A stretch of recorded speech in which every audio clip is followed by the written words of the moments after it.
invariant property.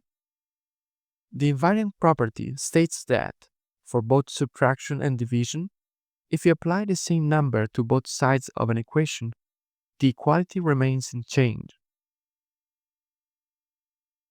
So here we have a minus b, and here we have in parentheses a plus c minus in parentheses b plus c. So what we did is that we added to both a and b the c. While for division, a divided by b, we multiplied both a and b by c. Here we have 5 minus 3, and here we added 2 to both 5 and 3, so 5 plus 2 and 3 plus 2. 5 minus 3 equals 2. 5 plus 2 is 7, and 3 plus 2 is 5.